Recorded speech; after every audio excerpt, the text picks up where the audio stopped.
Watkins, filling in for Carmichael Dave and Jason Ross. And we are joined by Martín Gallegos. Martín Gallegos, writer for MLB.com and covers the A's. Martin, thank you for joining us. Hey, thanks for having me, guys. How you doing? We're good, Martin. We're good. All right, let's start here. The A's had a bit of a rough stretch against the Dodgers, but I mean, the Dodgers, they do that to everyone. They've been hot and cold this throughout this last stretch, right? And they had their whole situation against the Giants. I want to ask this question from the Sacramento perspective, though. The trade deadline. Did it feel like the front office, and we heard the general man, we heard people speak from the front office about the trade deadline. Did it feel like they were trying to make a point? And yes, they did move some pieces, but they didn't move some of their big boppers like Brent Rooker, guys like that, Mason Miller. Did it feel like they were trying to make a point that this wasn't going to be the typical trade deadline for the A's, and they were going to move their guys because they weren't in contention and get a bunch of pieces? I saw somebody rank them. It might have been The Athletic. They gave them a B. And I thought, well, or a B minus. And I thought, well, it's almost like the A's wanted a B minus because they probably get an A if they give up Mason Miller for a bunch of picks and Brent Rooker for a bunch of picks. But they said they didn't want to do that. They didn't want an A at the trade deadline. They wanted to show Sacramento and show A's fans that we're trying to build something. Did it feel like they were trying to make a point? Yeah, for sure. I mean, just talking with David Force kind of in the lead up to the deadline, he kind of made it clear that this wasn't going to be a typical deadline like we've seen the past couple of years where they're just going to move guys for prospects. They feel like they have some pieces in place here to where they're far along in their rebuild to maybe as early as next year, they could be in contention for a potential playoff spot. And trading away a guy like Brent Rooker or Mason Miller, even like a Shea Langeliers, I mean, that doesn't really help them for next year. If they get prospects who aren't going to be ready for a few years. So I think they were opportunistic in the guys that they did trade. They traded away Lucas Erceg, but they got three pretty good prospects. One was already in their bullpen, and Will Klein, and then another guy, Mason Barnett, who could be in this rotation as early as next year. So I think they were pretty strategic in the way that they, sold guys to other teams and got some prospects back that they really like. So, as far as, keeping Rooker around, they feel like he's actually, a piece of this future, and they feel like he could be part of the group of young guys. He's 29, but he's still under control for a few more years, so he could be part of that core of young guys who kind of help to turn things around and get them maybe back into playoff contention here pretty soon. I know you mentioned Brent Rooker, so maybe I'll remove him as well. Talking to Martín Gallegos, A's writer for MLB.com. Who or what has been the bright spot this season besides Mason Miller? And we could put Brent Rooker in that conversation just to make it tougher on you, Martin.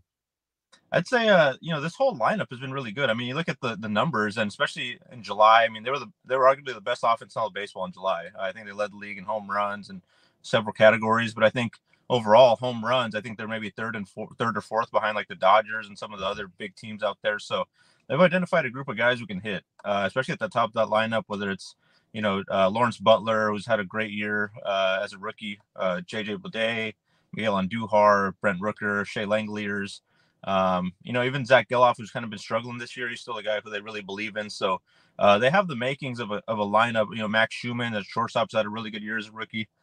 So kind of 1 through 9, they've kind of developed a lineup here where they feel really good about. And they've got a couple of prospects coming up like Jacob Wilson, who debuted and then he got hurt. Nick Kurtz, who they drafted 5th overall in the draft. They feel like he's going to be up here really, really soon if all goes according to plan. So as far as the overall offense, I feel like that's kind of been the one key standout here this year where, they've got a group of a lineup where they could go out there every day and you kind of know who's going to be in the lineup, as opposed to the last couple of years where it was kind of mix and match, see who's swinging a hot bat, get them in the lineup, move them around. Mark Cutsy's kind of identified 1 through 9, kind of the guys that who he likes in there. And more times than not, they're putting up a lot of runs every night. So it sounds like, Martin, if I'm correct, we're talking to Martín Gallegos from MLB.com, covers the A's. Would next season the path to success or the path to relevancy will start there? Go out, get some pitching, and we'll be able to support you on the offensive end. Do you expect this offseason the A's spend some money, get some pitching, and they get out there to Sutter Health Ballpark on those hot August days and start hitting some homers? Yeah, for sure. I think that they definitely view their offense as a strength. Pitching side, they do have some young guys who could be contributing here soon. But yeah, I think if they're going to go out and make some moves as far as to add pieces, I think it definitely starts with the pitching, specifically the starting rotation. They've got a few guys in there right now who are developing, but they're fairly young. So I think you could definitely see them go out and get maybe a veteran type starter, like they did this offseason with guys like Alex Wood and Ross Stripling. Maybe a version of those guys next year and kind of have them lead this young rotation.